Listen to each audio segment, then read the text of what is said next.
गए। इस गवर्नमेंट का understanding of who is a citizen, उसका फाउंडेशन फॉल्टी है। It is not the understanding, उसका जो फाउंडेशन है वो कॉन्स्टिट्यूशनल विजडम से नहीं आ रहा है, लेकिन आरएसएस के कन्वेंशनल थिंकिंग से आ रहा है। It's a clash between the constitution's vision of who is a citizen and the RSS vision of who is a citizen. लेकिन democracy is a great idea and it cannot be destroyed within 10 years time like this.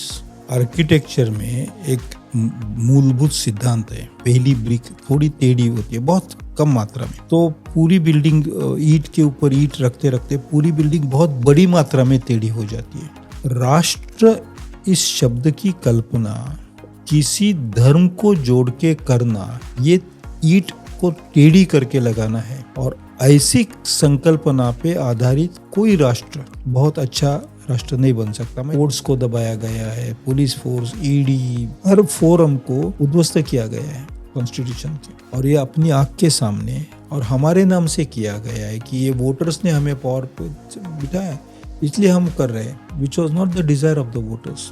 The desire of the voters was for a good clean government. वो सब ये देख रहे हैं, न कोई अंधा है न बहरा है, गूंगे बने हैं आज।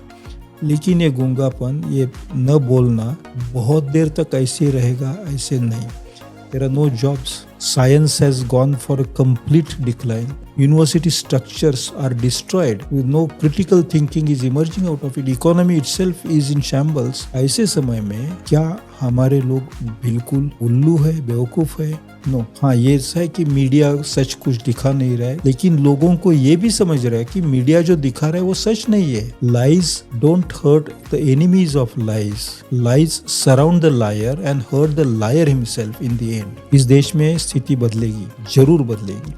And the young people have a good grasp of where we are in relation to the entire world. हम कितने lagging behind है, हम कितने uneducated रहे despite having hundreds of universities, और सबसे ज्यादा इस देश का सभी हिस्सा for the purpose of material exploitation handed over to Adani. People know this और people will definitely give a befitting response. कितना भी जबरदस्त पावरफुल तानाशाह आए, लोगों की ताकत के सामने उसको गर्दन झुकानी पड़ती है। It will happen in India. I have faith in Indian people.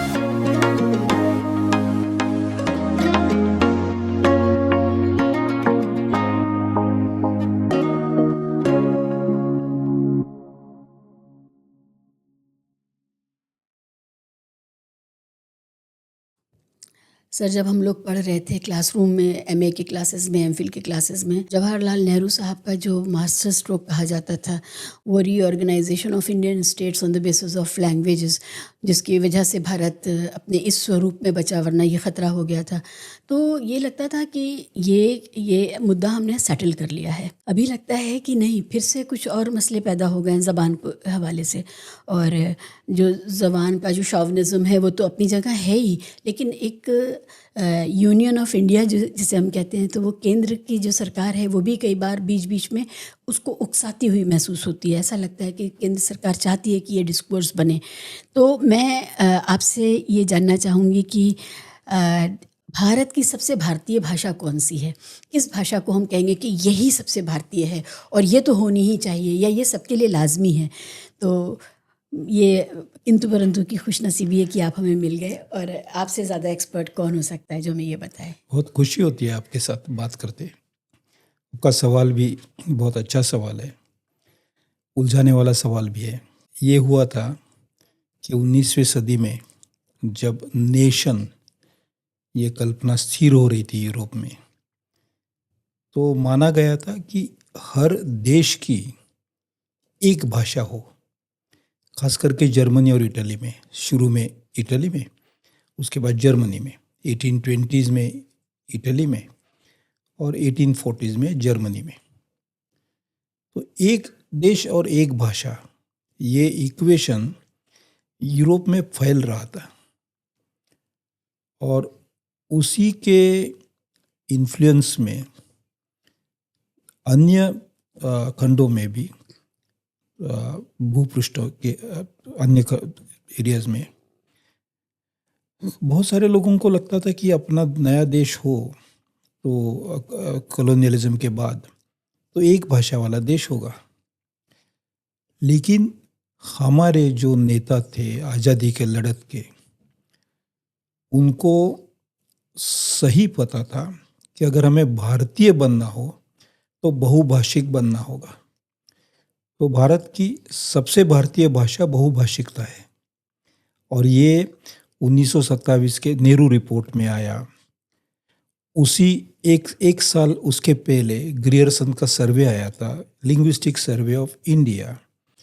तो उसमें उन्होंने 180 से ज़्यादा, लगभग 180 भाषाएं और 544 उन्होंने जो माने थे डायलेक्ट्स, उसकी गिनती की थी, उसका वर्णन किया था। हमारे जो गीत बने आज़ादी के लड़त के, तो और राष्ट्रगीत भी बना, तो उसमें पंजाब, सिंध, गुजरात, मराठा, द्राविड़, उत्कल, वंगा, ये सभी भाषाओं के नाम हैं। तो भारत की असली भाषा बहुभाषित्व है। कोई भी एक भाषा, कोई भी एक, कितनी भी बड़ी हो, कितनी भी ज़्यादा संख्या में बोली जाती हो, या तो कितने कम संख्या में, कितनी भी प्राचीन हो या कितनी भी आधुनिक हो, फिर वो संस्कृत भी हो या द्रविड़, ये तमिल हो या अंग्रेज़ी हो, या तो हिंदी जो बहुत बड़ी मात्रा में बोली जाती है, तो सबसे छोटी अंडमान की कोई एक भाषा, कोई भी एक भाषा पूरी भारतीय नहीं है। हमारी हर भाषा अन्य भाषाओं के साथ जब खड़ी रहती है तो भारतीय बनती है। इसलिए भारत की कोई भी एक भाषा सबसे अच्छी भारतीय, सबसे पूरी भारतीय हो ही नहीं सकती। हमने एक भाषा बोलने वाले भारतीयों की गिनती शुरू की, कभी सर्वे किया, कभी सेंसस किया उनका, तो हमें देखने मिलेगा कि लगभग 95% से ज़्यादा भारतीय कम से कम 2 या 3 भाषा बड़े आसानी से बोल लेते हैं। इसी आपका जो सवाल बहुत सही है, लेकिन वो सवाल समझते समय में ये भारतीय की कौन सी भाषा सबसे भारतीय, तो भारतीय होना ये क्या है, इससे शुरुआत करके ही इसका जवाब हम दे सकते हैं। भाषा का सवाल गहराता जा रहा है दोबारा से। तो केंद्र सरकार ऐसा क्यों करती है जब वो कहती है कि हिंदी भाषा बाकी लोग भी सीख लें, जबकि हमने आज़ादी के बाद से अभी तक ये आग्रह भारतीय, उत्तर भारतीय लोगों के बीच में और ख़ासकर उनके नेताओं के बीच में ये नहीं देखा कि वो ये कहें कि हिंदी भाषी लोग थोड़ा तमिल सीख लें, थोड़ी मलयालम सीख लें, थोड़ी कश्मीरी सीख लें, या कोई नॉर्थ ईस्ट की कोई भाषा सीख लें। जो हिंदी भाषी हैं उनको ये दबाव कभी नहीं मिलता, बाकियों को मिलता है। तो क्या नेशनलिज्म के प्रोजेक्ट में ये आइडिया कि वन नेशन वन लैंग्वेज एक रुकावट है या एक सहकार हो सकता है? ये जो हिंदी के लिए जो आग्रह रखा गया, उन लोगों का नेशनलिज्म समझना ये बड़ी मुश्किल बात है, क्योंकि वो जिस हमारे देश के बारे में देश की कल्पना कर रहे, उस देश की बेसिक जानकारी उनके पास है नहीं। मेरे कहने का मतलब ये है कि यहाँ लोग बसे हैं साउथ एशिया में, जिसे हम हिंदुस्तान, भारत कह रहे, लगभग 12,000 साल से कम होलोसिन के बाद तो है ही, उसके पहले भी अगर हम जेनेटिक्स में जाते हैं तो 65,000 years ago Homo sapiens migrated to and settled in South Asia. उस समय से आज तक इस देश में कभी भी मात्र एक भाषा का अमल नहीं था, आग्रह नहीं था। ऐसे 3 तबक्के आ गए जिसमें यह आग्रह किया गया और उसके कुछ दुष्परिणाम भी हुए। सबसे पहले संस्कृत, जिसको संस्कृत आती है, जो संस्कृत के स्तोत्र गा सकते हैं, ऋचा गा सकते हैं, वही सब समाज के सबसे ऊपर के तबक्के के। उसके बाद और दूसरे, इस तरह से वर्ण व्यवस्था आई। एक अच्छा समाज शुरू था, लेकिन उसमें अननेसेसरली हायरार्की आ पहुंची इस भाषा के आग्रह से।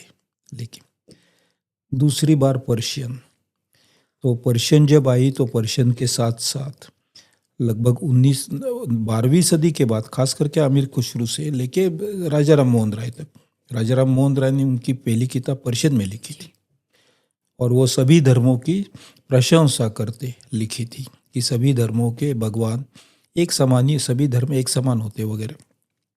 तो उसके साथ प्यार के लिए एक नया अंदाज हमारे देश में आया।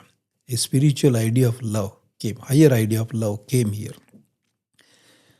लेकिन उसी के साथ साथ हमारे जो डायलेक्ट्स थे भाषाओं के बहुत सारे, वो कम भी होते गए। देशी भाषा बढ़ी, लेकिन उन भाषाओं के जो जैसे गुजराती, मराठी, उनके जो डायलेक्ट्स थे उनकी संख्या कम होती गई, रीजनल वैराइटीज़ कम होती गई। तीसरा आया अंग्रेज़ी का समय। तो मैकॉले ने मिनट्स ऑफ मैकॉले, जिसकी काफ़ी चर्चा हो रही है, लेकिन उस समय पर्शियन को निकालना ये मुख्य उद्देश्य था अंग्रेज़ी बिठाने के लिए। ये तीनों संस्कृत पूरे भारत को संस्कृतमय कर नहीं सकी। पर्शियन पूरे भारत को पर्शियन नहीं बना सकी और अंग्रेज़ी पूरे भारत को, हिंदुस्तान को अंग्रेज़ी बोलने वाला देश नहीं बना पाई। उसको रेजिस्टेंस रहा। तो हमारे यहाँ ऐसी भाषाओं से कुछ मिला भी है हमें और हमने कुछ खोया भी है बहुत।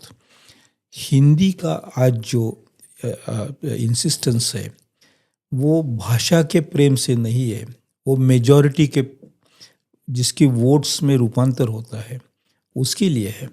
अगर कल जाके बहुत सारे भारतीय तमिल बोलने लगे तो वो तमिल की प्रशंसा शुरू होगी बहुत। किसी भी टेस्ट पे अगर हिंदी का आग्रह रखना हो तो क्या वो सबसे प्राचीन है, क्या प्राचीनतम भाषा कौन सी है देश में, तो तमिल है जी।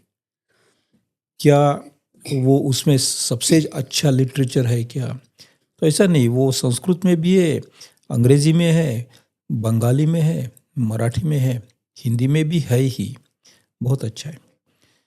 तो क्या is it a language of knowledge, modern knowledge? तो हाँ, कुछ हद तक है, लेकिन कुछ हद तक नहीं है। Is it a language which everybody understands? The answer is no, everybody does not understand. बल्कि हिंदी स्पीकिंग एरिया नाम से जो एरिया पहचाना जाता है उसमें भी ऐसे लोग हैं जिन्हें जो बहुत ही साफ सुथरी हिंदी, उससे तो थोड़े आशंकित बनते हैं। वो साफ सुथरी हिंदी जिस तरह से सरकारी साइन बोर्ड्स होते, आम लोग समझते नहीं। तो भाषाओं का इस तरह का आग्रह रखना, अग्रेशन करना, ये हमारे देश के मूल स्वभाव के विपरीत है। Is exactly opposite to our basic character as a people, as a nation. इसलिए मैं ये कह रहा था कि जो लोग इसका आग्रह रखते, हिंदी भाषी की आग्रह नहीं रखते, जिन्हें सत्ता चाहिए वो ये आग्रह कर रहे हैं। These are two different entities. Hindi भाषी कौन? जैसे श्रीलाल शुक्ल की राग दरबारी के जो लोग हैं उसमें कैरेक्टर है लंगड़ा, तो वो जो बोल रहा है वो हिंदी भाषा है। वो सरकारी कचहरी के बाहर चक्रे लगाते लगाते जवानी से बूढ़ा हो गया। That is ordinary Indian. He doesn't ask for insistence of single language to make a nation. इस देश में देश बनाने के लिए बहुत सारी चीज़ें हैं। जैसे मैंने पर्शियन की बात की तो उसमें से जो प्यार की नई विभावना आई, that is enough to make a nation. जैसे अंग्रेजी की बात की उसमें से कानून का एक नई कल्पना हमारे यहाँ आई, that is enough to make a nation. Sanskrit की बात की उसमें जो कुछ सबलाइम एलिमेंट था, that is enough to make a nation a nation.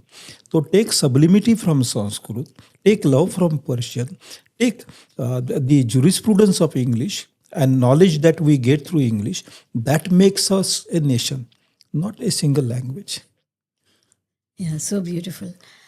बहुत अरसे तक जिसको हम ताजीरात हिंद की दफ़ाएं के तौर पे जानते थे, फिर अभी बदल दिया गया है और वो भारतीय न्याय संहिता हो गया है। तो जो कचहरी की ज़बान है, कचहरी का जिक्र आ रहा है, कचहरी की ज़बान जो भी है वो आम आदमी की समझ से बाहर है। उसी तरह से फ़ौज की ज़बान में भी अगर आप देखें बहुत फ़ारसी है। फ़ौज की ज़बान में मतलब ऑलमोस्ट सारा सारे है। इंस्ट्रक्शंस फ़ारसी में ही हैं। बंदूक की नाल से लेकर के और वो दारू, हाँ, यस यस, मतलब तोफ, यस। जी।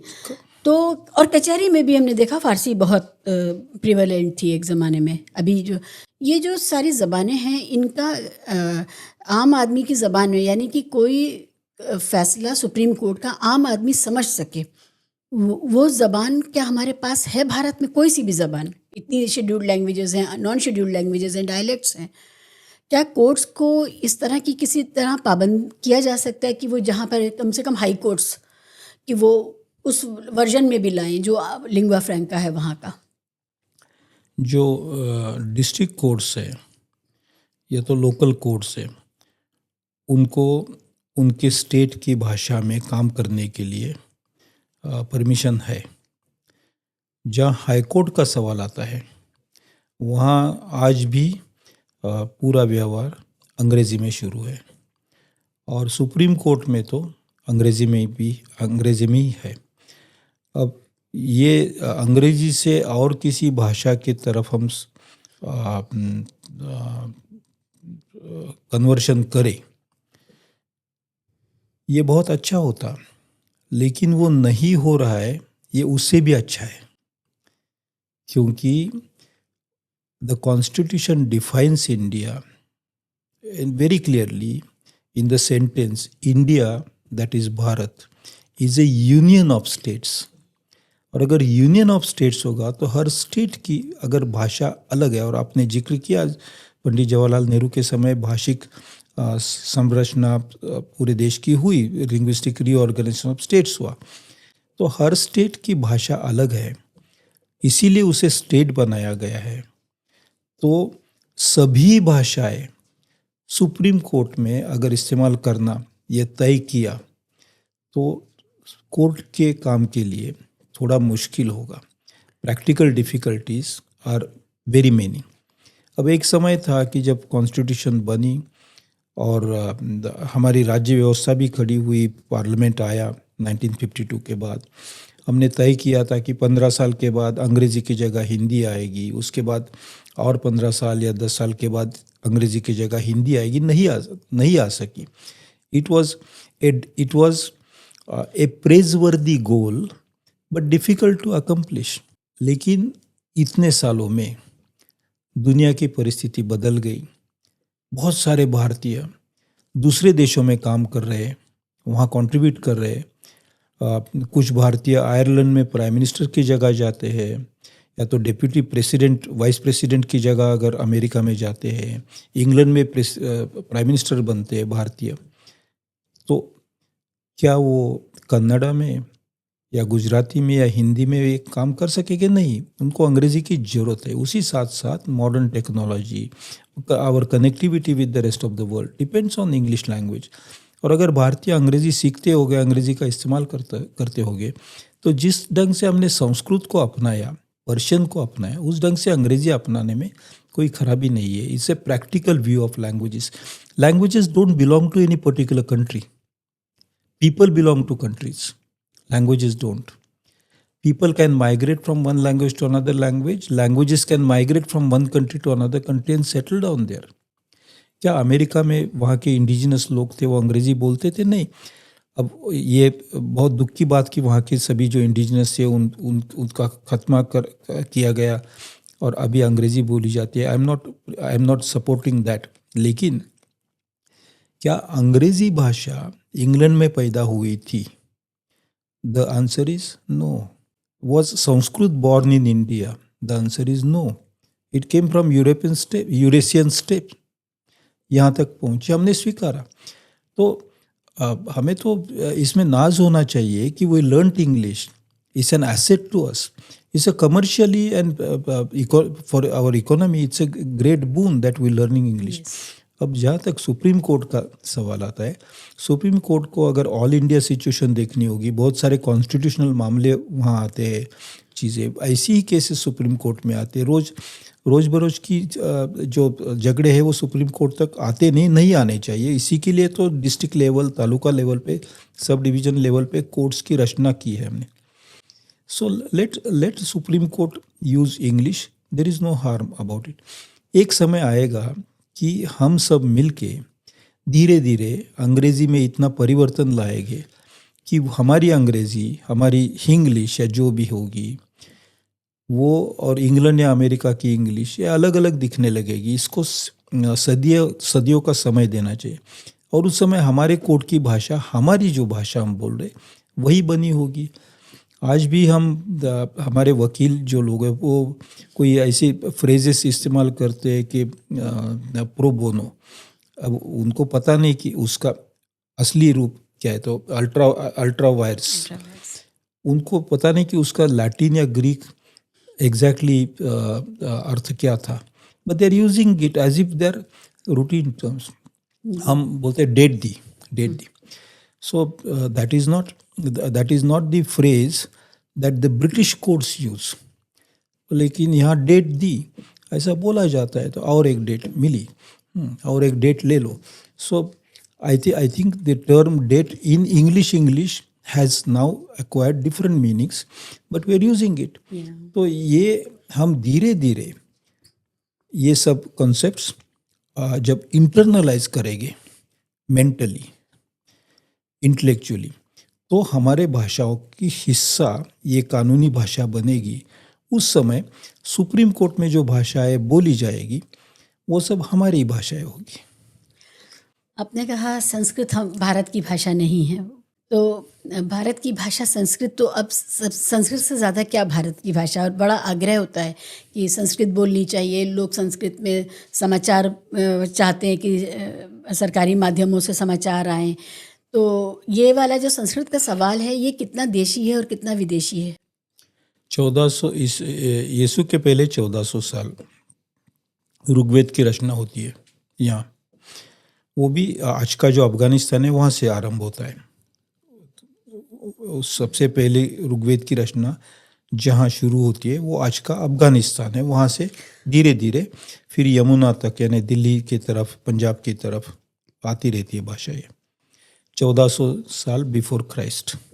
उसके 600-700 साल के बाद ईस्ट इंडिया में, eastern part of India, Gautam Buddha is teaching a completely significant philosophy of life. तो वो शब्द जो होंगे उसका विस्तार होने के लिए 500, 600, 700 साल लगे होंगे. एकदम बिल्कुल नई भाषा पहले दिन से फिलोसॉफिकल टर्मिनोलॉजी निकालती नहीं है. तो बुद्ध जिन भाषाओं में बात कर रहे थे उन भाषाओं का इतिहास उतना ही पुराना था जितना संस्कृत का रहा है. और उसके साथ साथ जो द्रविडिक भाषा है, तमिल की एंसेस्टर भाषा proto Dravidian, that is equally old. तो ये नहीं कह सकते कि Sanskrit is the oldest language. उसके पहले यहाँ लोग रहते थे, बसे थे, वो भाषाएं बोल रहे थे. But they understood that there are different languages. They accepted a new language coming in and welcomed it. Sanskrit को लेके इतना आग्रह क्यों होता है फिर? और ये 700 साल लगे ऋग्वेद से लेके बृहद आरण्यक जो पहला उपनिषद है. 700 साल, 700 is a very long time. अगर आज हम बात कर रहे हैं तो सोचिए 21st सेंचुरी, तो 14वीं सदी यानी अमीर खुसरो के थोड़े सालों के बाद का समय और आज का, तो it's a very long time. Sanskrit took 7 centuries to nativize itself in India. It's not overnight. इतना आग्रह इसलिए होता है कि उसमें एक धर्म बना ऐसा, यानी Hindu, what is called as Hindu religion. It is not exactly the same in terms of religious structures, philosophical structures. लेकिन बुद्धिज़्म, क्रिश्चियनिटी, इस्लाम ऐसे हिंदुइज्म ऐसे एक धर्म है. That is, and there is no harm in accepting that idea. वो ज़्यादातर उसकी किताब संस्कृत में बनी इसलिए. और लगभग 100 साल पहले सावरकर ने ऐसा एक थीसिस ऐसी एक भूमिका पेश की थी उनके इसेंशियल्स ऑफ हिंदुत्व में, कि जिसकी पितृभूमि है यानी फिजिकल लैंड, जोग्राफिकल एरिया जहाँ कोई बस्ती करता है, उसकी पुण्य भूमि यानी उसके रिलीजन की जगह भी, रिलीजन के सोर्स की जगह भी वही हो, तो ही ये व्यक्ति अच्छा नागरिक बनेगा, ऐसी एक स्ट्रेंज आइडिया सावरकर ने सामने रखी थी। तो यहाँ कुछ लोग ऐसा मानते हैं कि यह हमारी ये संस्कृत में जो सब आया, जो हिंदू टेक्स्ट, तो that is the punya bhumi of इन लोगों की, इसलिए Hindus are the best citizens. Buddhist भी है क्योंकि बुद्धा का भी आया, बल्कि बुद्धिस्ट ज़्यादातर नेपाल में होने चाहिए पुण्य भूमि, और जैन का भी है, बाकी सब है। This was a dangerous stand that was taken by Savarkar in 1920s। 1923 में ये उनका लेख प्रकट हुआ था। This idea of nationalism that he was proposing had come exactly at the time when in Italy Mussolini was on ascendancy. Italy. And soon after that, within a few years' time, Hitler was to come in power in Germany, but Hitler had just written the very next year, his book was published, Mein Kampf. तो ये 1923, 24, 25 ये जो साल थे, एक पूरे वैश्विक आप पूरे दुनिया की नज़र में देखिए तो ये 3 अलग अलग फैसिस्ट आइडियाज़ का जन्म हो रहा था। Savarkar belong to that particular trend of thinking, और ये तीनों में who is a good citizen, ये सवाल उठाया गया था। हिटलर ने वही सवाल उठाया था, who is a good citizen, तो प्योर आर्यन ब्लड वाला गुड सिटीजन होगा, और जिप्सीज और पोल्स और कम्युनिस्ट सबको मारा गया उसमें। Mussolini had a slightly different version, लेकिन Mussolini also attacked people coming from Italian islands as outsiders. So here, Savarkar during his lifetime did not get power or authority, but now 70 years after India became independent, 60 years after India became independent, the RSS driven BJP is in power, and therefore they are trying to promote that esoteric idea, wrong idea of who is a citizen of India after ये 1923 में उन्होंने कल्पना की थी। उस समय ऐसी कल्पना की भी जा सकती थी, लेकिन 1949 के बाद when the constitution took birth in November 49, अगर ये कल्पना मानी जाती है तो उसका मतलब है कि उस कल्पना को मानने वाले, उस संकल्पना को मानने वाले लोग कॉन्स्टिट्यूशन पे भरोसा नहीं रखते, because the constitution has defined that everybody in India as of today is Indian, Bharatiya. We, the people of India, give this constitution to ourselves. Yes. इसमें कौन कौन से लोग थे, तो उसमें कोई किसी धर्म का नाम लेके लिखा नहीं था। Anybody who was present here, anybody who said he or she belonged here was accepted. तो ये पीपल्स कॉन्स्टिट्यूशन है हमारी, वो कोई धर्म की नहीं है, कोई राज्य सत्ता की भी नहीं है। जैसे कोई it is not like the British की sovereign has given the constitution, this it is our people's constitution. और जो लोग कहते हैं कि ये पुण्य भूमि और पितृभूमि एक ही होनी चाहिए, they are against the spirit of the constitution. आपको शायद याद होगा 12 दिसंबर 1949 के दिन रामलीला मैदान पे डॉक्टर अंबेडकर की एफिजी जलाई गई थी by RSS people, because they were against Ambedkar's idea of the constitution. Ambedkar had drafted the civil code, Hindu civil code, because he understood that he was dreaming that there should be something common for us, but Ambedkar understood that constitution is an arrangement which, in order to fully realize, will take a lot of time. और इसीलिए directive principles रखे गए उसमें। Directive principles अरे ये इस दिशा में जाना चाहिए। तो उस समय डॉक्टर अंबेडकर के विरोध में, और मैंने ये भी सुना है कि शायद गांधी और नेहरू की एफिजी भी जलाई गई थी। So those who oppose the spirit of constitution argue about this identity between Pitrubhumi and Punyabhumi, about one single religion, about one language. ये देश की नींव जो है, foundation, is diversity. If there is no diversity, there is no India. The definition of India means diversity. मैं आपको कितने example दे पाऊंगा. देखिए, जैविक विविधता तो देश में बहुत है ही अन्य देशों के कंपैरिजन में. भाषा के बारे में, among the very few countries in the world where there's such vast diversity of language, India is one. Last census में लगभग 1369 भाषाओं की मदर टंग्स का जिक्र किया गया है.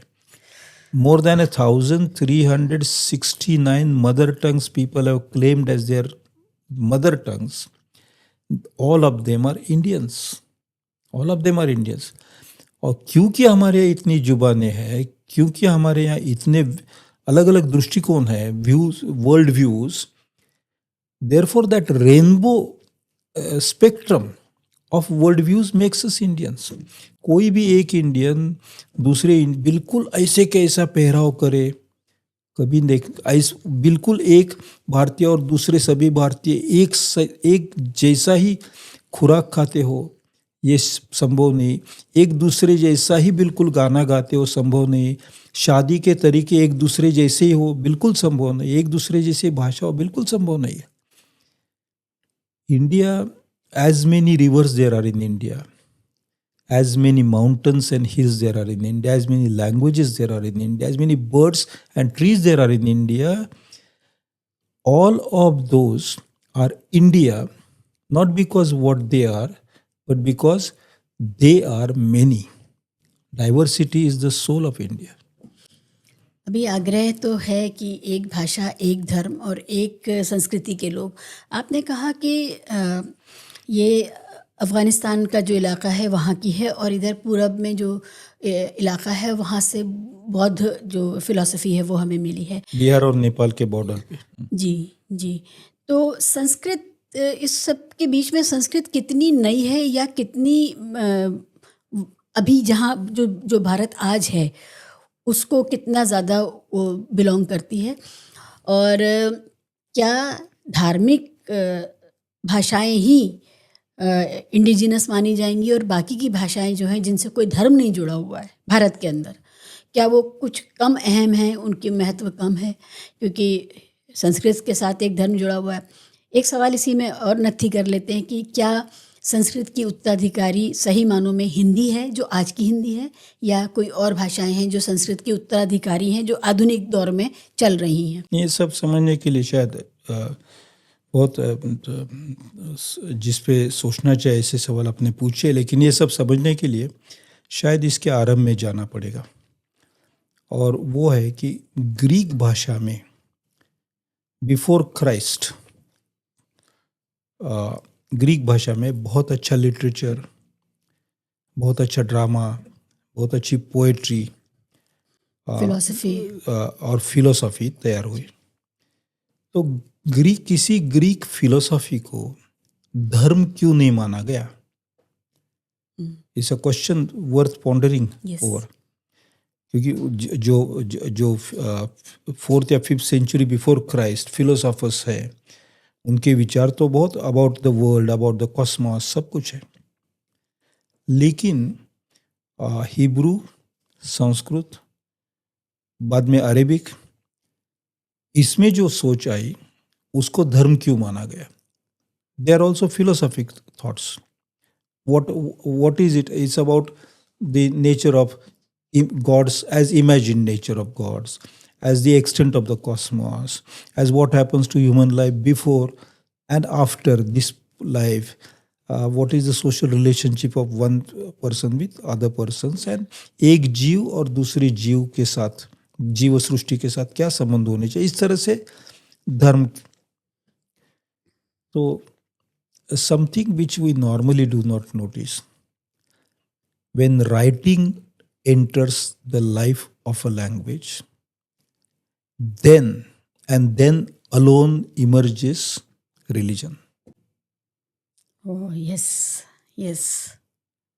ओरल ट्रेडिशन में जैसे Homer's epics were oral epics, Mahabharata also came down to us as an oral epic till the second century. उसकी बिल्कुल महाभारत का आरंभ 8th सेंचुरी बिफोर क्राइस्ट जय इतिहास नाम से, बहुत relatively smaller poem of 8,000 lines, वो ओरली आई. It became about 24,000 because there are 3 parts which came together. Mahabharata में आदि पर्व में ही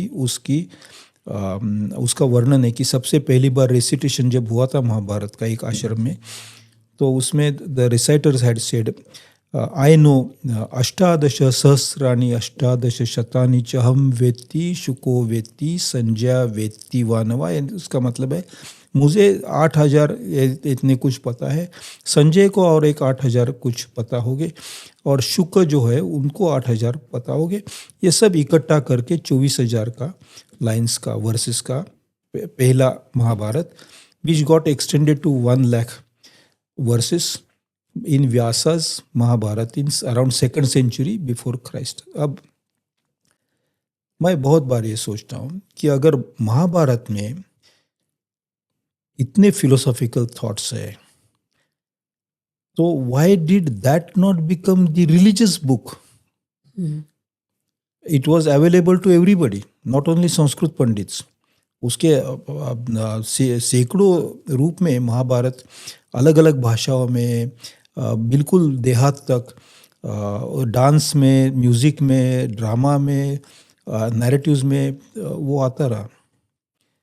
Why did the Dharmashastras occupied that space, Vedant Mimamsa, rather than Mahabharat? तो उसका मतलब है, उसका एक ही कारण है, राइटिंग हमारे यहाँ 3rd सेंचुरी बिफोर क्राइस्ट आया पहली बार. अशोक की inscriptions is the first example of writing in India. Greek could not, the Greek language which was rich in philosophy did not produce religion, but Hebrew written and then written in Latin, writing was there, that produced a religion called Christianity. With the Quran, it is self-confessed as a piece of writing inspired by God. Yeah. Writing is necessary for the emergence of religion. Pre-writing religions don't exist in the world.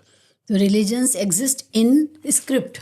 When a major language acquires writing as a cultural practice, at that moment in history, a religion emerges. That is the story. Buddhism was preached by Buddha and Jainism by Mahavir. 200-300 साल वो उसका कुछ भी लिखा नहीं गया था. Around the 4th century before Christ and 3rd century before Christ, Jain लोगों को वहाँ से निकाल के हटा के, they had moved to Rajasthan. All the way from eastern side of India, they had moved to Rajasthan. The Buddhists were there, but a lot of them were in Nepal also, and Buddhism had spread. जो Buddhist Tripitaka है वो 3rd century में लिखे गए. Then suddenly जातक stories भी आने लगी. सडनली इसको अवतार बनाया गया, इसका धर्म बना. पहले सिर्फ दर्शन था. Buddha has used the term Dhamma as a word indicating responsibility, spiritual, social, psychological responsibility of an individual. That word was picked up to describe this new phenomenon when a major language enters writing or a major thought tradition enters writing, it acquires the shape of a religion. और एक बार जो होता है उस भाषा में वो दोबारा नहीं हो सकता. It is for once and all. It cannot be repeated. So many saints tried to replace what is known as dharma. जैसे I mean so many, but they were called sects and not religions. एक wonderful and very powerful exception to this general rule is Sikhism. Sikhism. But please remember, Sikhism with very prescient self-awareness. I'm saying prescient self-awareness, consciously. Most consciously, Sikhism structured itself around a Grantha. Book. Grantha Gurbani. became the Sahib. And that I think that enabled it to stand on its own feet as a dharma. Similarly with Lingayas, when Basveshwar said, I am not your teacher, my vachanas are the teacher. They were written compositions. And so he displaced himself. He said, this is the vachanas are the Lingayat religion, not me.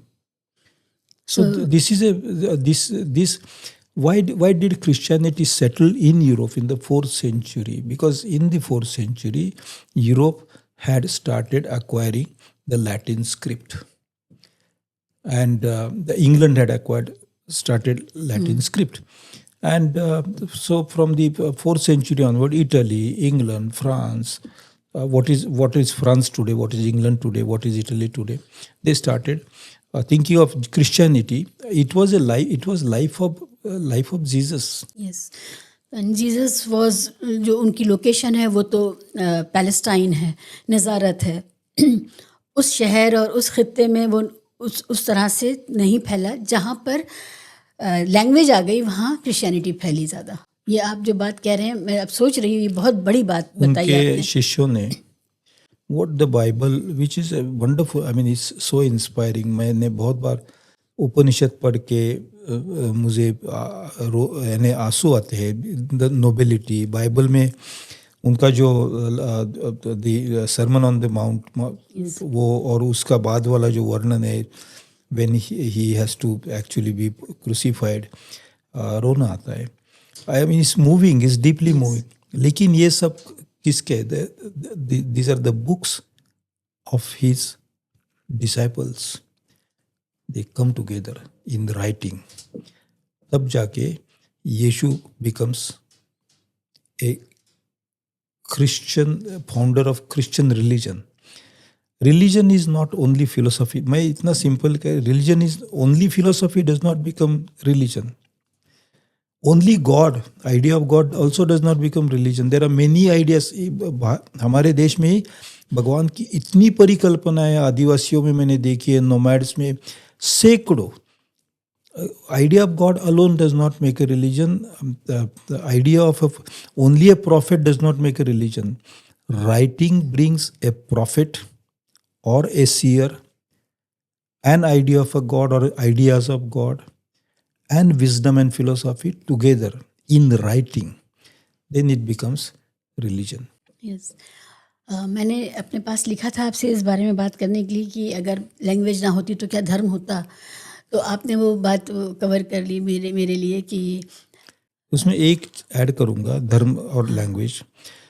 जो धर्म की भाषा होती है वो हमेशा metaphors की होती है. Language is capable, any language is capable of describing reality, that is our space and time.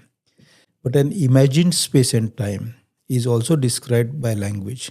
और धर्म में जो space और time describe होते हैं वो imagined होते हैं. मैं imaginary यानी I am not saying they are false. They are a different order of reality और वो ताकत उस भाषा में होती है. And that is what makes religions possible. इसलिए जो religious books में लिखा गया है उसमें ethically बहुत कुछ हमारे लाइफ पे इम्पैक्ट करने जैसा होना चाहिए. लेकिन जो उसमें जो reality of space and time लिखी जाती है, कितने युग आए, कितने चले गए, कितने पाताल थे, कितने आकाश थे, कितना हेवन था, कितना हेल था, all of that is an arrangement of metaphors. right. Metaphors describing our own mental states. और जो भी व्यक्ति उसको लिटरली लेता है, she or he fails to understand the spirit of religion. Totally agree. And also, if we go to the idea of the philosophy of base and superstructure, then also we realize कि every language is rooted in the geography that it is part of. और culture वहीं से आता है, culture का सबसे बड़ा marker language होती है, तो जाहिर सी बात है। और ये धर्मों पर इसीलिए लागू होता है कि अरबी में जो धर्म पैदा हुआ अरबी ज़बान में, वो अपनी ज्योग्राफी का के अंदर ही है, परिवेश में ही है। सही है। जो बर्फीले इलाकों में जहाँ पर आया धर्म वो वहाँ का है। मेरा एक सवाल ये भी था कि क्या हिंदी संस्कृत की उत्तराधिकारिणी है या कोई और भाषा भी हो सकती है? और एक तरह से सैक्रोसैंक्ट हो गया है संस्कृत और उसके बाद हिंदी, तो ये दोनों ही भाषाओं का आधार आपको धर्म में दिखता है? संस्कृत का जब डिक्लाइन शुरू हुआ, संस्कृत का उत्कर्ष हुआ था, वो काल लगभग 7th century before Christ to about 8th century after Christ. क्या कभी ये लिंग्वा फ्रैंका थी ये जबान? नहीं। इसका मतलब शूद्र भी बात करते थे इस जबान में, इस भाषा में? नहीं करते थे। अगर ऐसा होता तो कालिदास के नाटकों में जो अलग अलग पात्र है वो अलग भाषा में बात नहीं करते।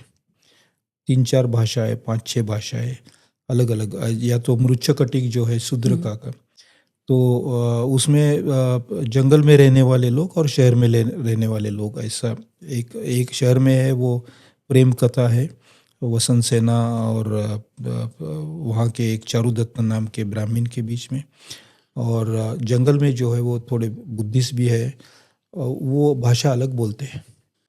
तो वो वनवासी हैं।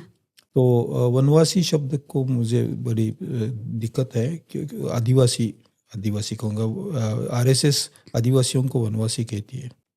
ओके। आदिवासी खुद को आदिवासी कहते हैं, और वनवासी शब्द में श्री राम की छटा है।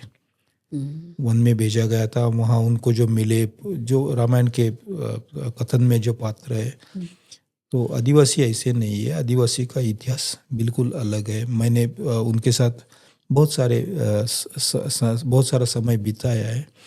तो ये मैं मृच्छकटिक की बात कर रहा था, तो जो जंगल में एक पॉलिटिकल रेबेलियन जैसे खड़ा हो रहा है, और जो राज्य व्यवस्था है वो बहुत ही डेकेडेंट बनी है। और ऐसे स्थिति में एक लव स्टोरी के बैकग्राउंड में एक रेबेलियन, इस तरह का पॉलिटिकल प्ले वो है, उसमें सभी पात्र संस्कृत नहीं बोल रहे कुछ। और उस समय जब संस्कृत का साहित्य आ रहा था, संस्कृत उसके साथ साथ पाली भी था, प्राकृत था, बृहत कथा जो है, कथा सरित सागर, वो तो जंगल की भाषा में लिखी गई, ऐसा उल्लेख उस कथा में ही है। With the blood of some animal and pen made of some animal bone और ट्री बार्क, वो लिखा गया, इस तरह का इस description there. So India was always a mix of languages. आप हिंदी संस्कृत की उत्तराधिकारी है क्या? The answer is no, the answer is also yes. लेकिन संस्कृत का जब डिक्लाइन शुरू हुआ और उसमें से निकली दूसरी अन्य भाषाएं आने लगी, तो उसमें सबसे इम्पोर्टेंट रही जो श्रीलंका में बोली जाती है, जो 11th century में आई भाषा, सिंहली 11th century में। और श्रीलंका में पाली का भी पुनरुत्थान हुआ, रीइमर्जेंस हुआ, और संस्कृत का रूप सिंहली में हुआ।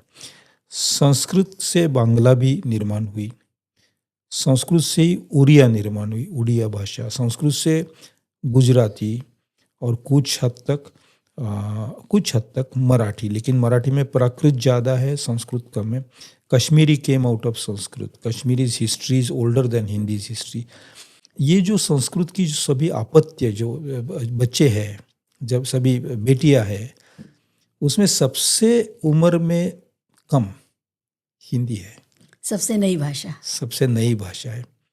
तो हिंदी बहुत प्यारी भाषा है। मैंने श्रीलाल शुक्ल की जैसी बात की, ऐसे फणीश्वर नाथ जी मुझे बहुत प्रिय है, उसी तरह से प्रेमचंद, तो मैं सर पे उनको सलाम करता हूँ। Nirmal Verma, I just love his writing. So there are many poets and novelists and essays और बहुत बड़े thinkers वगैरह सब हिंदी में बहुत सारे हैं. जी. लेकिन अगर इस देश को ये देश रखना हो तो एक भाषा का आग्रह न रखना ये सही रहेगा. इंसिस्ट नहीं करना चाहिए. इंसिस्ट नहीं करना चाहिए. देश टूटेगा, भाषा उठेगी, देश टूटेगा. ये वाला सवाल जब भी उठता है तो वो directive principle of state policies 44 article का जिक्र करते हैं लोग. आपको क्या लगता है जब तक वो बना रहेगा, वो बना ही रहेगा, तो उससे हम इंस्पायर होते रहेंगे, या जो दिल्ली में बैठे लोग हैं वो इंस्पायर होते रहेंगे और वो कर्नाटक और तमिलनाडु में बताते रहेंगे कि हिंदी सीखो? तो वो एक हमारे संविधान के अंदर वो एक चीज़ है जिससे ये बना रहेगा. अब ठीक है, जस्ट वन एक छोटी सी बात. इस समय अपने दिल्ली में बैठे लोग और बाकी के ऐसी जो बात की, लैटिन बहुत बड़ी भाषा थी और दूसरी भाषा बोलने वाले जो इर्द गिर्द के लोग थे उसे लैटिन वर्नैकुलर कहते थे या तो बारबैरिक लैंग्वेजेस भी कहते थे. अच्छा. तो वर्नैकुलर्स ऊपर आई और लैटिन चली गई. संस्कृत और प्राकृत का संबंध वैसे रहा. संस्कृत प्राकृत को कम लिखती थी और प्राकृत जो है उन्होंने नए रूप लिए और उसके मराठी, गुजराती वगैरह बने. संस्कृत जाती रही. हिंदी अगर उस एटीट्यूड से दूसरी भाषाओं की तरफ देखे तो लैटिन और संस्कृत के कतार में हिंदी भी हो सकती है, लेकिन ऐसा ना हो ये मैं चाहता हूँ. बड़ी प्यारी भाषा, इसे ज़बरदस्त. देखिए हिंदी सिनेमा ने, हिंदी भाषा ने हमारे देश को एक नया आयाम दिया और वो है सिनेमा का, which was not there in Sanskrit, not there in Persian. It's a visual culture. Visual culture की जो भाषा हमारे देश में बनी वो ज़्यादातर हिंदी के फाउंडेशन पे बनी है. उर्दू पे नहीं. उर्दू पे है, ऑफकोर्स उर्दू पे है, लेकिन हिंदी और उर्दू ये एक दूसरे के संबंधी, मैं सगे मानता हूँ, न कि दुश्मन. Urdu is older than Hindi. जी. It is geographical space is wider than Hindi space. जी. And its tenacity is much higher than Hindi's tenacity. ये उर्दू कोई बोलता है, सीखता है, तो उसकी जुबान उर्दू में हो जाती है. हिंदी कोई बोलता है, सीखता है, तो हिंदी उसके जुबान जैसी बनती है. Right. Hindi accepts the speaker. Urdu converts the Urdu transforms the speaker. उसकी नज़ाकत जो है वो अपने खुद की भाषा में उर्दू में डाल नहीं सकते कोई. So Urdu is like French language. Is the closest to the French in India, any language, it is Urdu. Its discipline is great. उसके लिए काफ़ी पसीना भी बहाना पड़ता है, काफ़ी कल्चरल एक्विजिशन करना पड़ता है. That is Urdu is a language which has come out of labour, out of army camps, but the beauty it acquired is it requires a very special eye to handle that. वो it can not be, Hindi and Urdu can not be placed together और compared. Both of them have their own strength. Hindi cinema में भारतीय चित्रकला ने, भारतीय नाट्य परंपरा ने और हिंदी भाषा ने बहुत बड़ा योगदान दिया. उर्दू ने दिया है, मैं मानता हूँ, लेकिन हिंदी भाषा ने इंडियन सिनेमा को लोगों तक पहुँचाया, ये स्वीकारना पड़ेगा. कहीं आपको इसमें कोई पॉलिटिक्स दिखती है कि जो हिंदी फिल्में जिसे कहते हैं, हिंदी डायलॉग जिसे कहते हैं, हिंदी के गाने जिसे कहते हैं, वो सब प्योर उर्दू की शायरी है, उर्दू की ज़बान है, लेकिन उसको जब सिनेमा के फॉर्म में लाया गया तो हमेशा उसको हिंदी सिनेमा कहा गया, उर्दू सिनेमा नहीं कहा गया. साहिर लुधियानवी से लेके जो गज़ल है, मिर्ज़ा गालिब की गज़ल है, जो मीर की गज़ल है, वो साहित्य में जब हम पढ़ते हैं, लिटरेचर में तो उसको उर्दू लिटरेचर कहते हैं, लेकिन अगर वो हिंदी किसी फिल्म में अडॉप्ट की जाती है तो उसको हिंदी गाना कहते हैं, गीत कहते हैं. ये जो फ्लिप हो जाती है चीज़, तो उससे एक भाषाई सुप्रीमेसी हिंदी की बनती है जो कि रियल नहीं है। मेरा ये मानना है कि उन सभी डायलॉग्स को, चाहे वो मुग़ल आज़म, रज़िया सुल्तान, पाकीज़ा, नहीं, आप सही है, आप जो कहती है वो है ना, सही है। वो सारा कुछ प्योर उर्दू लिटरेचर है यस। और उसको हिंदी फिल्म कहा गया। तो ये एक तरह से हम इसको एक यूनिटी की भी बात मान लें कि हमारे उस दौर के फिल्म निर्माता निर्देशकों के मन में उर्दू और हिंदी का उतना बड़ा फ़र्क नहीं था, लेकिन पाकिस्तान बन चुका था, बंटवारा हो चुका था, पाकिस्तान ने हमारी ज़बान अडॉप्ट कर ली, तो यहाँ वालों ने अपनी एक अलग उसको नाम दे के, ज़बान वही रही, उर्दू ही रही, लेकिन नाम उसको हिंदी का दे दिया। सही है। और यही इसी तरह का पॉलिटिक्स दूसरी भाषा खास करके पंजाबी, सिंधी, उनके साथ भी, जैसे सिंधी देवनागरी में ही लिखी जाए यह आग्रह रखा गया है, पंजाबी गुरुमुखी में लिखी जाए जी। या तो देवनागरी में भी लिखी जाए, इस तरह से भी बातें हुई। तो बॉर्डर पे जितनी भाषाएं थी उसमें एक बची गुजराती, सिंधी, पंजाबी, उर्दू, तीनों भाषाओं के साथ यहाँ पॉलिटिकल इम्पैक्ट में उनको थोड़ा नकारा गया और हिंदी को प्रमोशन मिलता रहा। जी। पंजाबी की बहुत सारे शब्द हिंदी में आए हैं, उनको अब हिंदी कहा जाता है। So you are right, that is so. यही बात बंगाली के बारे में हुई है। बंगाल के बहुत सारे अच्छे महान लेखक जो थे, कलाकार, साहित्यिक थे, वो उनकी रूट्स बांग्लादेश, आज का बांग्लादेश है, वहाँ थी। मेरी सबसे नज़दीक मैं जिनके रहा, महाश्वेता देवी, उनके साथ मैंने बहुत साल काम किया मिलके। तो हमेशा कहती थी कि मैं बांग्लादेश में पैदा हुई थी, but she had to resist compulsion to use Bangla only of a certain kind, which is West Bengal Bengali. भद्र लोक वाली बांग्ला।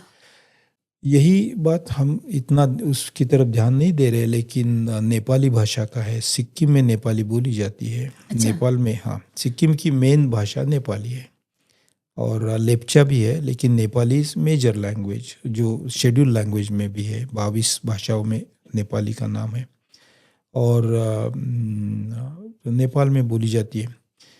तो सिक्किम में जो नेपाली बोली जाती है उसे ज़्यादा से ज़्यादा हिंदी के तरफ या तो उसकी उच्चार ये धकेला जाता है। तो it is a centrifugal force of people thinking के बॉर्डर के बाहर की जो भाषा है उससे हम थोड़ा अलग अलग आते, थोड़े make ourselves integrated and United.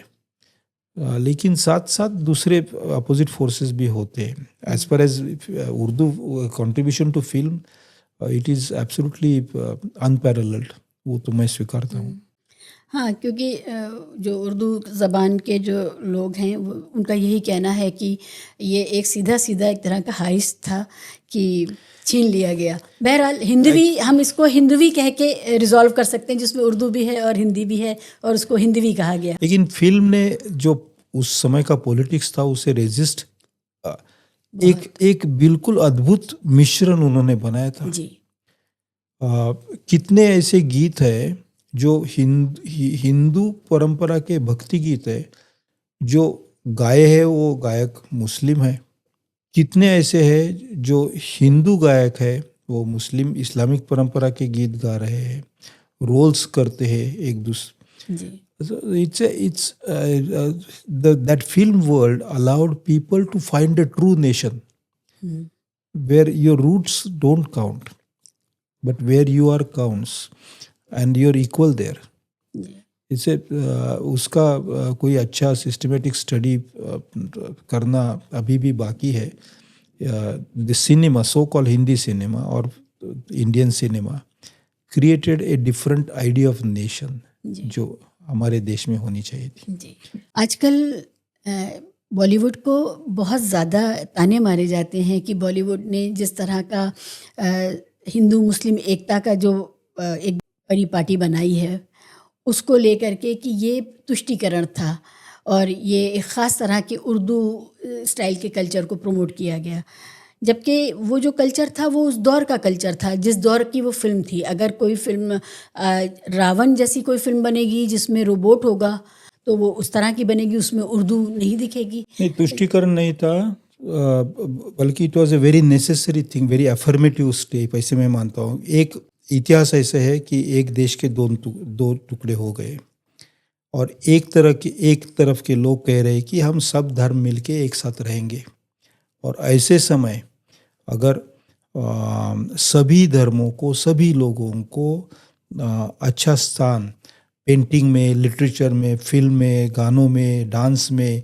भाषाओं में, यूनिवर्सिटी में मिले, तो इट इज़ देयर राइट।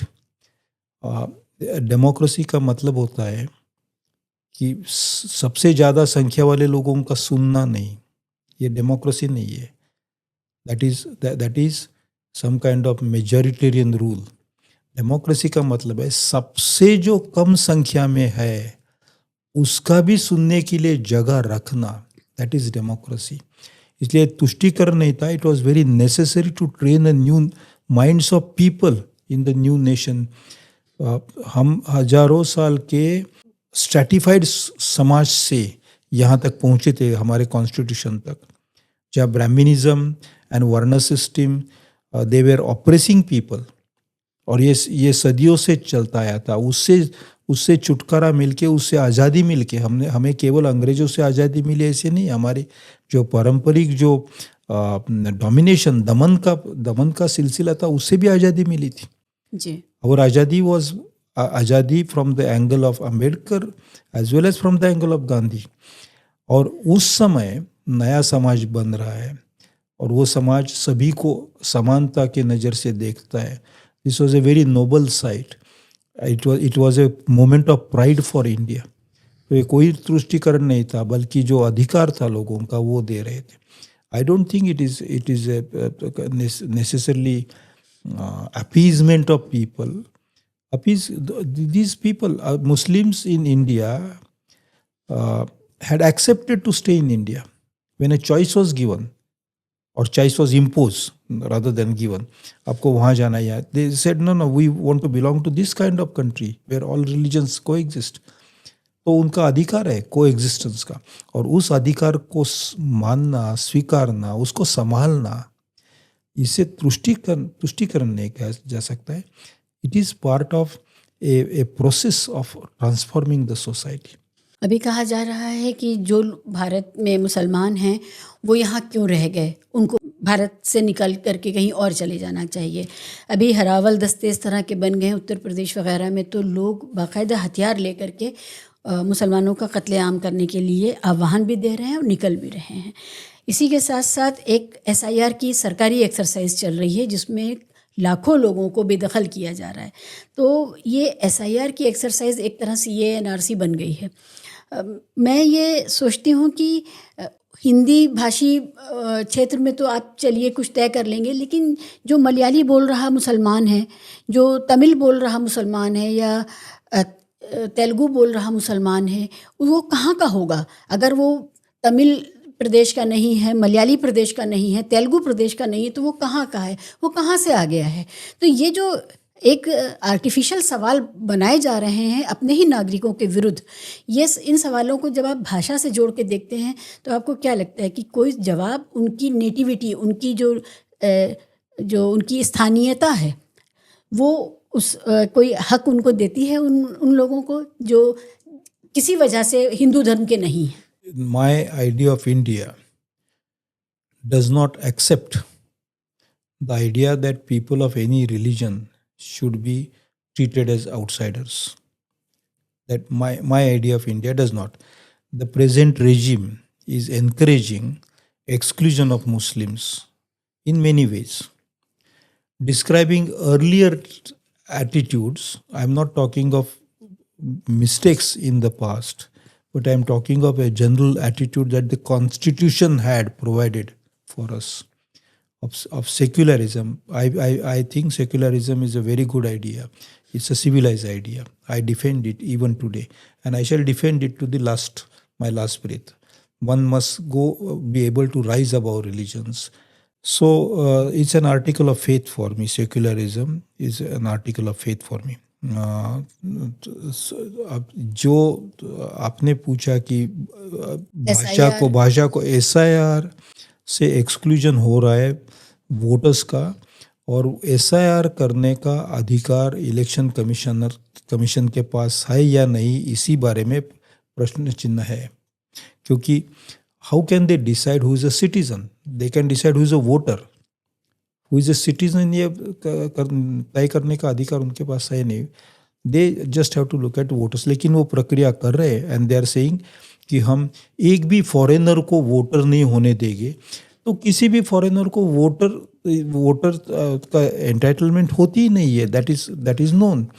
तो it can be rectified with some very simple arrangements. Entire national SIR करना और उसमें से करोड़ों या लाखों लोगों को बेदखल करना वोटिंग राइट से, that is actually itself is not justified and not constitutional. ये रेजिम ये कर रहा है, फोर्स कर रहा है लोगों पे, which is a mistake. Professor साहब, लोग उठा के विदेश में फेंक दिए जा रहे हैं. कितने मुसलमान जो बांग्ला बोलते हैं उनको बांग्लादेश फेंक दिया गया और फिर बाद में उनको वापस लेना पड़ा.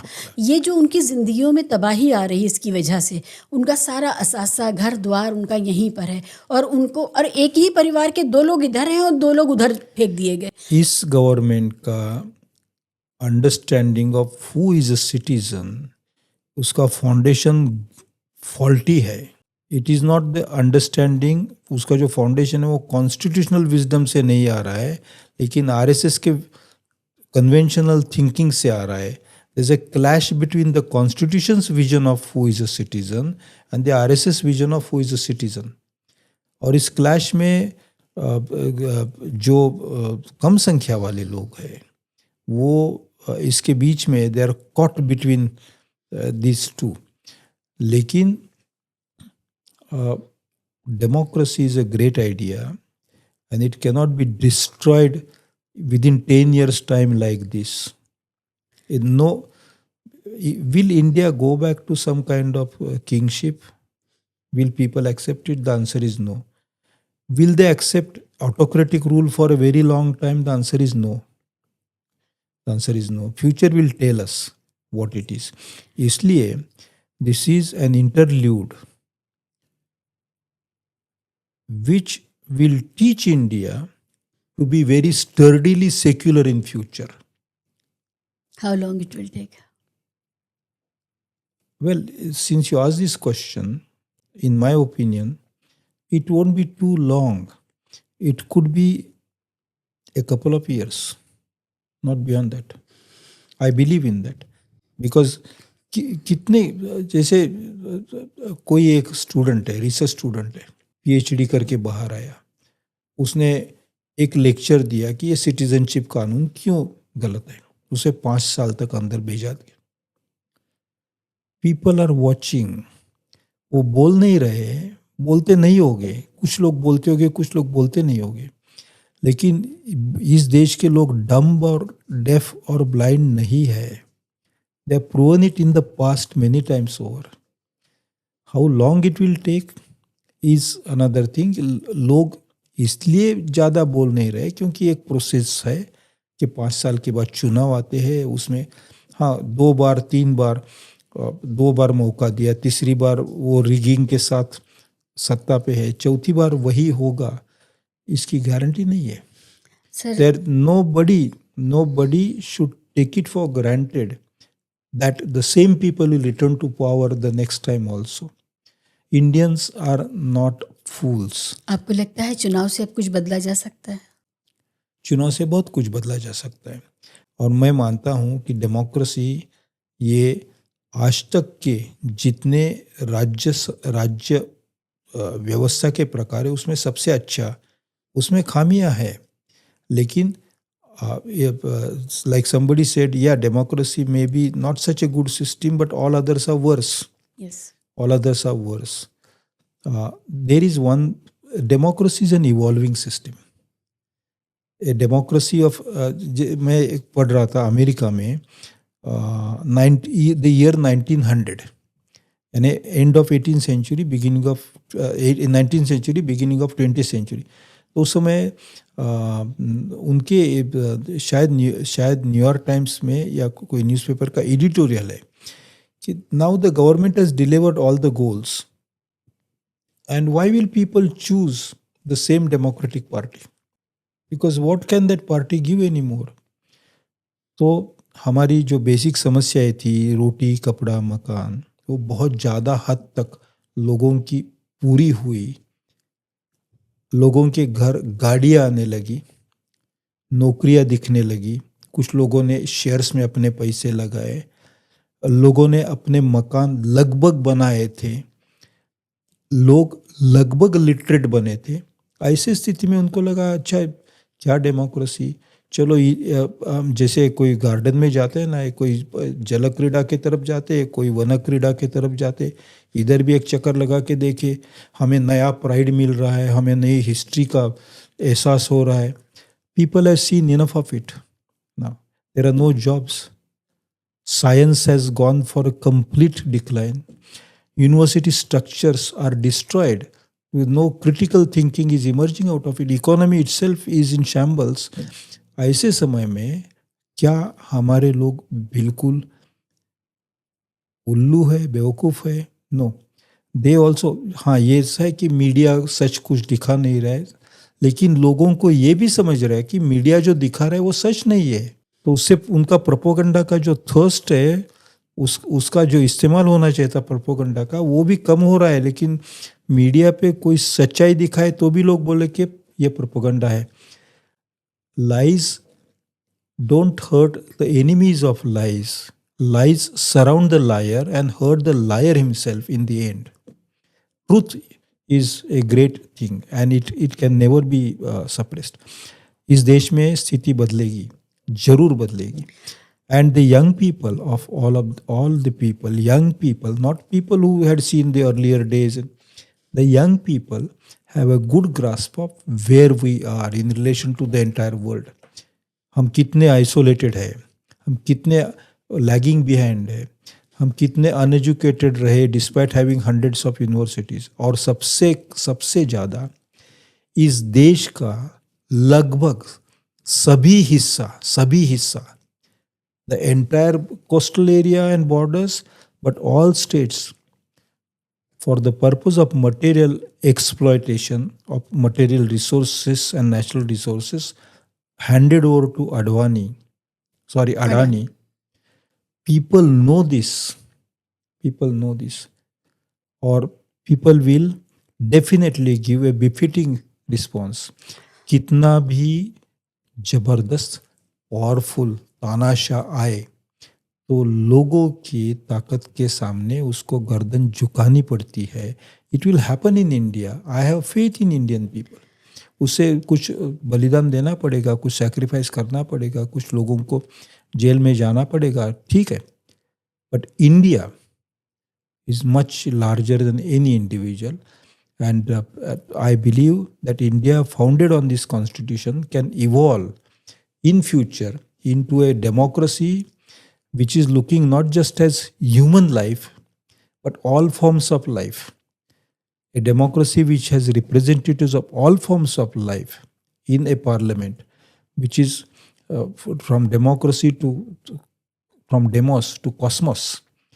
that will be the future evolution। और उसमें ये लोग याद रखेंगे कि पुराने समय यानी in future people will look at us, पुराने समय कोई तानाशाह आया था, उसने डेमोक्रेसी को इतने धक्के लगाए थे, इतनी ठेस पहुंचाई थी, वो जगह हमें संभाल के रखनी है।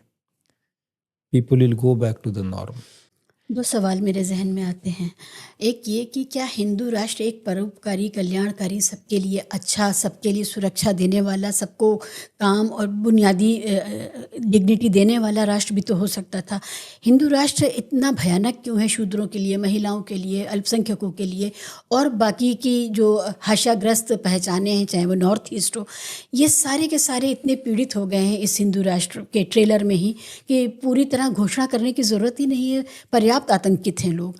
तो एक हिंदू राष्ट्र के पास क्या फिलोसॉफिकल वो नहीं था, ग्रेन नहीं था वो कि वो सबके लिए कल्याणकारी परोपकारी होता? आर्किटेक्चर में एक मूलभूत सिद्धांत है और वो यह है कि एक ब्रिक अगर टेढ़ी, पहली ब्रिक थोड़ी टेढ़ी होती है बहुत कम मात्रा में, तो पूरी बिल्डिंग ईंट के ऊपर ईंट रखते रखते पूरी बिल्डिंग बहुत बड़ी मात्रा में टेढ़ी हो जाती है। राष्ट्र इस शब्द की कल्पना किसी धर्म को जोड़ के करना, ये ईंट को टेढ़ी करके लगाना है और ऐसी संकल्पना पे आधारित कोई राष्ट्र बहुत अच्छा राष्ट्र नहीं बन सकता। मैं दूसरी तरफ से बोल रहा हूँ, I am not against the thinking, the philosophy, the literature of the Hindus. A lot of it is very noble, very inspiring. मैं दूसरी कल्पना, अगर कोई एक धर्म की कल्पना किसी राष्ट्र को लेके करता है, जैसे रशियन क्रिश्चियनिटी या तो ईरानियन जुडाइज्म, ऐसी कल्पना करे तो कितना विचित्र होगा। Because Christianity is much larger than Russia, is much larger than Europe, Hinduism is much larger than India. तो ये एक हिंदू राष्ट्र, तो पूरे दुनिया, let the entire world be Hindu in philosophy, Yes. I'll be very happy. Let the entire world be Christian or Judaic or Islam in philosophy. Rashtra has a different responsibility. Rashtra is constituted of citizens. नागरिकों के कंधे पे बना राष्ट्र होता है और उन नागरिकों को संभालना ये राष्ट्र की सबसे प्रथम अहमियत होनी चाहिए, प्रथम कर्तव्य होता है। फिर वो नागरिक किसी भी रिलीजन का हो। अच्छा, अगर कोई कहता है कि पाकिस्तान ऐसे क्यों बना, इसलिए हम बनाना चाहते हैं, तो फिर वो बहुत दुर्दैवी की बात है, क्योंकि फिर दो पाकिस्तान क्यों बनाए हम, फिर एक ही पाकिस्तान रखते। और ये भी है कि पाकिस्तान की जिस तरह से कल्पना कर रहे हैं, क्या असलियत में पाकिस्तान उसी तरह से, ये भी थोड़ा सोचना पड़ेगा, या बांग्लादेश उस तरह से, वो भी सोचना पड़ेगा। Media is blocking reality for us. But people are always very alert. वो समझते रहते हैं कि राज्यकर्ता क्या कर रहा है, सत्ता पे है वो क्या कर रहे हैं। बिल्कुल देहात का जो आदमी है वो भी समझता है कि यहाँ कुछ गड़बड़ है। कोई पूछेगा कि फिर पिछले 10 साल में इतनी इलेक्शंस क्यों जीती, तो लोग यहाँ के बहुत सहनशील है, बहुत सहिष्णु है। वो कहते ठीक है, 10 साल में कुछ अच्छी चीज़ें कर रहे हैं ना, कुछ खराब है, इस ढंग से सोचते हैं लोग, रेडिकल टर्म्स में नहीं सोचते। But beyond the point, the people of India will not tolerate this. Sir, आपकी नज़र में पिछले 12 साल में भारत में सरकार की तरफ से क्या क्या अच्छा हुआ है? एक अच्छा हुआ कि उन्होंने यूनिवर्सिटी टीचर्स और स्टूडेंट्स को बहुत अच्छी तरह से समझाया कि खराब शिक्षण व्यवस्था का दुष्परिणाम क्या हो सकता है। The university system must generate a critic of the government, और वो न करने वाले यूनिवर्सिटी सिस्टम को फ्यूचर में इस तरह का क्रिटिक अगर हम निर्माण ना करें तो क्या दुष्परिणाम होते हैं, उसका उत्तम उदाहरण दिया। And we need to congratulate them, because the youth and education system in future will never forget about that responsibility. Fascist playbook में जितने भी घोतक हैं कि फाशिज्म किसे कहते हैं, हमने, भारत ने इस समय उन सब को टिक कर दिया है। हम वो सब कुछ कर रहे हैं। इतिहास में कभी भी कोई फाशिस्ट सत्ता जो चुन के आती है, डेमोक्रेसी से आती है, उसको डेमोक्रेटिक तरीके से हटाया नहीं जा पाया है। वो किसी न किसी तरह से एक फोर्स के साथ ही हटाई गई है। डेमोक्रेसी की इतनी हैसियत नहीं है, औकात नहीं है कि वो एक फाशिस्ट को हटा सके, क्योंकि पूरा आपका इलेक्शन सिस्टम अब कॉम्प्रोमाइज्ड है, आपका इलेक्शन कमीशन कॉम्प्रोमाइज्ड है अब। और हमें पता है हरियाणा में क्या हुआ, यूपी में क्या हुआ, बिहार में क्या हुआ। इसको देखते हुए अभी भी आपको ये उम्मीद है कि लोगों से उम्मीद की जा सकती है, लेकिन जब व्यवस्था को पूरी तरह से अपने हाथ में इस तरह ले लिया गया और मात्र पुलिस की वर्दी से ही देश चलाया जा रहा है, कहीं कोई प्रोटेस्ट हर चीज़ या तो आंसू गैस के गोले या लाठी और पुलिस आई की वर्दी। Understand your question and it's a good question, और ये सवाल हर एक के दिमाग में आता ही होगा, including those who are ruling us. उनको भी डर होगा इस चीज़ का। But I want to say that दुनिया में जहाँ जहाँ कोई परदेशी रूल था, वो हटाना, उसके लिए कहीं युद्ध करने पड़े, कहीं रेवोल्यूशंस करनी पड़ी, ब्लडशेड हुआ। We are one country where our freedom struggle was a non violent freedom struggle. और हमारा देख के फिर दूसरी जगह कुछ ऐसे हुए। But how come such a mighty British empire, non-violent freedom struggle against such a mighty British Empire looked like a ridiculous idea in the beginning. In 1905 and 6, the Congress split over moderates and extremists. Yes. The extremists were saying कि आप कैसे ला सके, गांधी के हिंद स्वराज में वही तो debate है कि आप विदाउट आर्म्स कैसे अंग्रेजों को हटाएंगे, क्योंकि they are using arms against us. But the idea was it's not the arms that matters, it is the method of how you oppose matters a lot. मैं ये कह रहा हूँ कि अन्य जगह दुनिया में तानाशाहों को हटाने के लिए कुछ युद्ध होने पड़े, कई जगह ब्लडशेड करनी पड़ी, मार्चेस निकालने पड़े, रेवोल्यूशन करनी पड़ी. We are one country which understands culture and history differently in terms of diversities, internalized diversities, and that is a guarantee. And I am saying this, there's a guarantee that this country will fight peacefully to regain democracy. How? How, when, where? When these are questions, many of us, what you are doing, you're doing peacefully. It's a fight.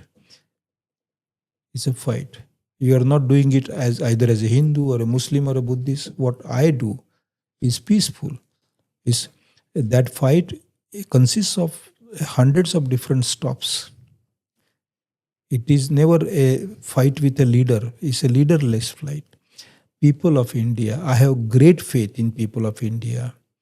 I would like to hope, I would like to conclude by saying that, like Shelley, the poet, hope creates the thing it contemplates.